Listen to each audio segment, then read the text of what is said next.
What's up, guys? I'm actually going to do a new video. I haven't seen this kind of video on any other channel, but I'm actually going to help you guys because I have a large background on computer security and viruses. I'm going to teach you how to keep your account and other programs or emails from being hacked. There's three main ways that most people get hacked. Brute forcing is one. There's two different ways of brute forcing. Basically, what brute forcing is you make a password that is easily guessed, and they can basically dox your information. From the information that they gather, they can guess your recovery answers or such, or even your password. Doxing is basically the gather of public information. Many websites will actually help you do this, from searching a phone number, email address, a living address, or even a name. Examples of information could be your email, your name, your date of birth, address, phone numbers, and many other things. This is actually 100% legal because it's your right to gain personal public information under the Public Information Act to basically protect yourself and know who's out there near you and stuff like that. Basically, you can identify by this information sexual predators, arrest records, stuff like that. But make sure you don't go overboard, because gathering private information like bank information or social security numbers is absolutely illegal in every way. Same with if it becomes a level of harassment or stalking, that can get you in trouble as well. Some people take doxing to a whole nother level, which is called swatting. This is actually 100% illegal, and you'll get some heavy fines and jail time for such. But basically what swatting is where they call the local police station and place a threat claiming to be you. Usually having to do with a hostage situation or an explosive device being planted or hidden. According to the law, the police and the SWAT team usually have to raid your place with guns blazing, like they're ready for what's supposed to be on the call. And they basically make sure that the call was fake.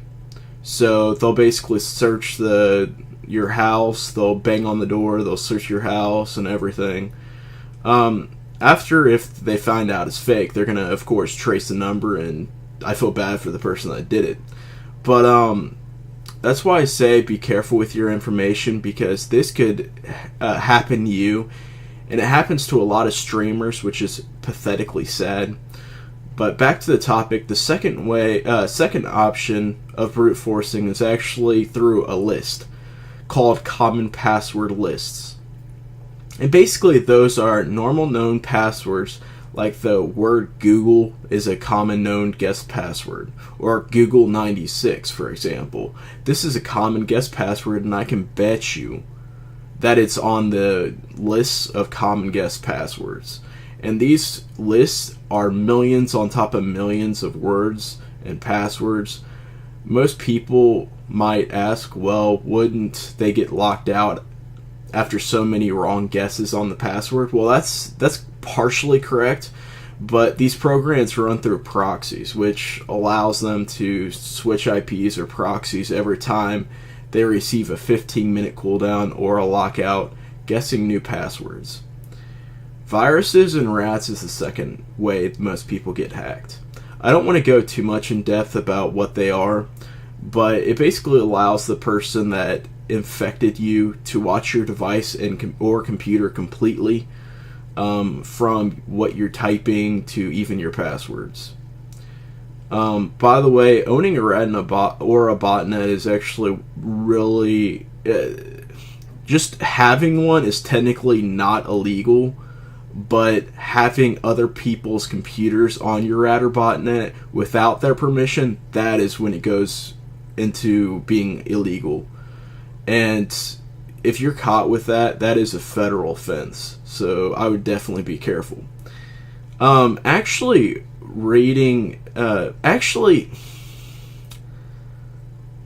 it's really sad, but the third option, or third main way that most people get hacked, is actually just trusting someone.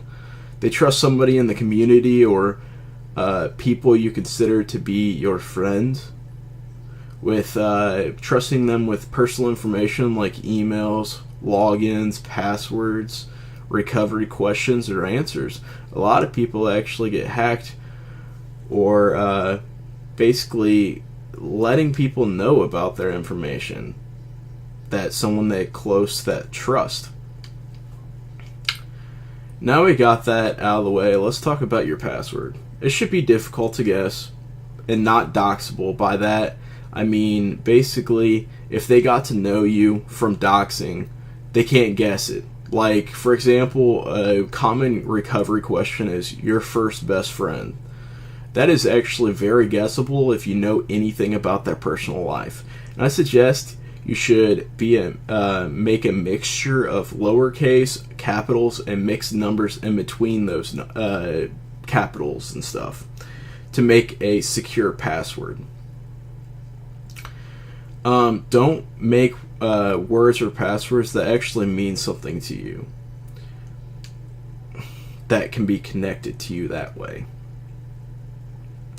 To help you, there is actually a lot of password generators out there online that you can use to create a random password. But an example of a password like this would be capital X, lowercase e, 40, capital S, lowercase d, capital O, lowercase p, capital G. That is a perfect example of a random password generated, but I would suggest a longer password. Some websites actually allow punctuation, like periods, asterisks, question marks, or exclamation marks. So definitely keep that in mind. Make a password that can't be connected to you. That means no birthdays, no names, no boyfriends, no girlfriend names, stuff like that. Let's talk about recovery questions. Other ways of keeping your account safe. I personally would advise, don't show off your wealth. I know that there's a certain extent where people do, but don't let people know your email is either, and don't make it guessable, because that alone can make you a target for people. Basically, on your email address, you want to set up all the security features that it comes with, including Authenticator. Setting up text notifications to security changes to your email or account will really help you in the end, because if you get hacked or someone changes your password, it'll basically text you and tell you. There's many apps that run authentication, where basically authentication is where it changes your secondary password to log in every minute, and that's really useful. Make a Runescape auth as well, Authenticator. Yeah, that is another way of keeping people off your account. Create a bank pin and extend the wait to 7 days. If you wish to add the second security feature, which is adding Authenticator to your bank, you can by talking to the banker. To create the main reason that people do that is basically to slow the hacker process down. If they want to go into your bank, they have to wait 7 days to do so, which that gives you a perfect amount of time to recover your account before they hack it and steal what they wanted. Be careful about being on a router, which is a remote administrative tool, because basically there's programs and ways of recording you actually click your bank pin. And it is harder to do, but it's very possible. And now that kind of makes you wonder, why did RuneScape come up with the bank pin as clickable instead of typable? Well, the simple reason is it makes it harder to record it for a rat or a virus.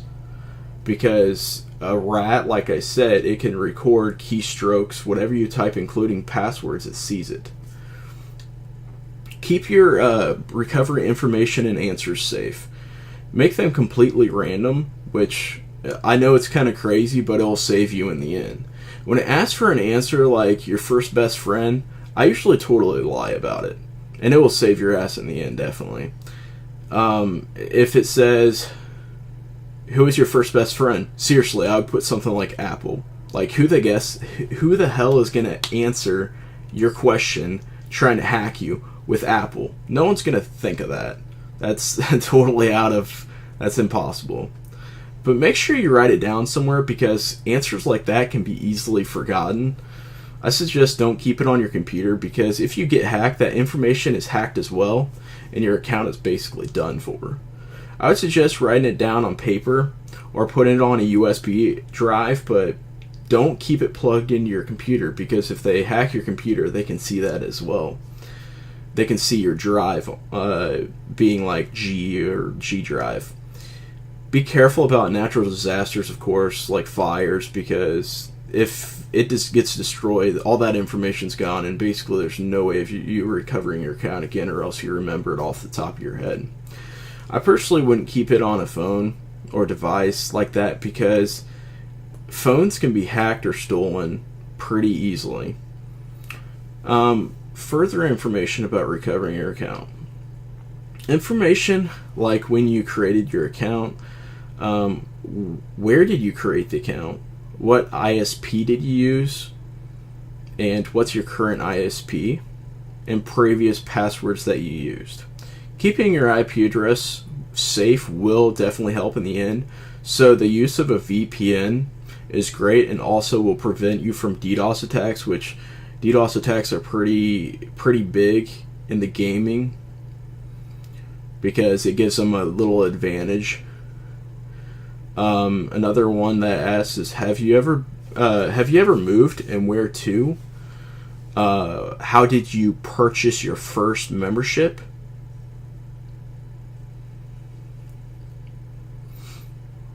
And basically your payment information, keep that safe. Like, if you pay your first membership with a debit card or a credit card or a PayPal account, don't let people know that information or your email address to your PayPal, because that will basically give them another way to get that information. If they access your PayPal, then they could access that information, and that gives them one more way of recovering your account. If you end up I would suggest, if it's an old credit card or debit card and you close the account for whatever reason, I would suggest keeping it or write it down somewhere, because that would help you recover the account in the end. It's really sad, but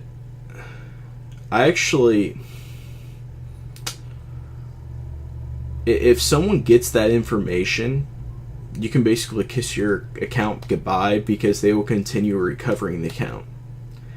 And this actually happened to my friend, and he entered the recovery information when he had a virus, and they got that information. And every time he recovered the account, they would recover it, to the point he couldn't recover it anymore, because he forgot about that information. He lost a trim completionist account, and he still hasn't been able to recover it because of that. And I don't know if the account's locked by now. I'm totally unsure on that one. But it is really sad how much time he put into that account and it's gone. Most likely it's being sold or something like that. What about other devices? Secure your phone. Don't let other people touch it. You can encrypt a lot of phones. The newer phones, you can encrypt the files on them. And you can also put a password or a fingerprint on it. And computers, somewhat kind of the same thing. But if you let someone close to your computer or your phone, a manual virus is a lot more effective if it's implanted in your device or your system as well. A lot of apps also have an instant recovery code. If they basically get that code, they can reset your password at any time without any more struggle. Let's talk about viruses. I highly advise, before changing a password or email to your account, check for viruses. And if you're in the same situation when you do this, it's either you're going to be in the same situation or you're going to be even worse, because now they can recover your account. Most viruses are downloaded through a program like an exe file which is for Windows. Apple and Mac basically have their own programming language, but it can get a virus as well. Just it can't open an exe file. So it basically goes through its own programming language. You can also get at viruses through a lot of other extensions, and even now there's a doc Microsoft Office file that you can actually open and you'll get the virus that way. So they're actually starting to hide viruses in other programs and finding ways to do so. At one point you could get a virus by a Java drive-by, but from what I heard, if you keep your Java up to date, it's basically impossible to get that. I would advise keep your antivirus always up to date. A free good one I can just suggest is Avast, but remember, just because your antivirus is up to date doesn't mean it will catch all the viruses from scanning or getting into your computer. Usually if a virus is new, or FUD, which is basically known as fully undetectable, which means basically it was encrypted to hide the malicious code inside of the program, and it can basically slide right past your antivirus without much trouble. So having an antivirus doesn't make you invulnerable. I would highly suggest a great website to scan viruses is Virus Total. You can just Google it, Virus Total. You can upload any file into there, and it'll basically scan through like 50 some antiviruses and tell you if it's malicious or not, and if it's suspicious. And another one is, it's called a distributing website, and basically what it means is if it catches it from one antivirus, it'll basically send it to all the antiviruses and say, hey, we found this virus, you need to patch that. So basically in the end, give it a few days and it's going to be detected by all the antiviruses. What else antivirus and cleaners can I use? Well, basically Avast is really good, and it has a free version. Malwarebytes is great for scanning viruses and malicious programs as well, but Avast runs live and it'll actually catch anything that comes in, but basically the malware version, the free version, you cannot do live. You can only do scans, which that can cause a little bit of an issue because you could have the virus already in your computer. Another one that's great is Hitman Pro. It's really good at doing all that stuff and catching bad cookies as well. But the bad side is Hitman Pro only has a short trial, so keep that in mind. Another way you can get hacked is fibbishing. I don't know if I said that correctly, but I definitely know what it is. Don't visit other websites or click links from other people or websites.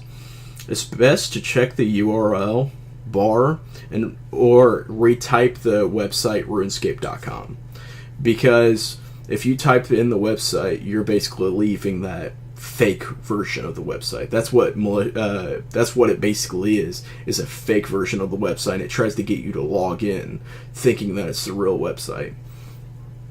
A lot of people still try the, oh, you've been chosen to be a moderator, go to this website to apply, or this link, and they'll say that in the chat. That's total bullcrap, and it's known as phishing. If you visit their link and type in your password, basically trying to log into the website, your account's going to get hacked because it records that email or username and then the password, and it gives them the information. These are pretty widely known around social media and Twitter. So if you see a thing saying like, oh, check out the new beta version of RuneScape, you click on that, most likely it's going to be a fake website. If you're using Chrome, you can actually right click and click Inspect. If you know anything about coding, you can actually scan the code really quick and you can basically see where the link goes to, but that's only if you know what the coding does and means. Remember, if you are chosen to become a moderator, they will only message you in the message center, which is never in the game chat. It will be found on the main website of Runescape.com, or if you're sitting in the lobby, it'll show on the top right next to the membership symbol. It'll show the message picture. You click on that, and it'll basically take you to the message center. And a JzAesthetics mod or a moderator will never ask for your password or any details to your account, so I wouldn't fall for that either.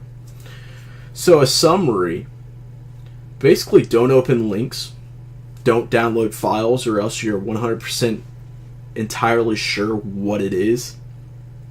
Don't trust people in the community or so-called friends. I believe everyone has a price where they're willing to betray someone. Protect your account and your email with auth and the highest security options. Don't make guessable information like your password or recovery questions. Keep a backup of all your information for recovery. And keep it away from hackers, like on paper or something. Make sure you don't connect any information, or basically don't let them get enough information to connect you to it. Because if they get even the smallest information, they can basically connect it to your real social media pages. It's really easy to do. If you get hacked, I suggest first you want to scan for viruses immediately. Recover your account. Change your email completely with a brand new email with authentication on it. Don't use the previous one. Change your password multiple times with a new password that's never been used before. And I would also change the old email's password multiple times to protect that one from recovering the account. I hope this guide helps you. I'm sorry that it's been so long, but there's a lot of ways to get hacked, and I want to cover every single method that most people get hacked. My next video, I might consider about how to prevent being scammed. I'm also considering maybe doing a single tutorial because it's a great source of Dungeon XP and tokens. Also, I might consider buying a lot of keys from the treasure hunter and actually recording what I got through the keys so you can kind of see what you might get if you bought that many keys. If you like these kind of videos or you learn something, throw me a like. It'll show me you like these kind of videos. If you have any questions, feel free to ask in the comments and I'll answer them. I hope you guys have a great one.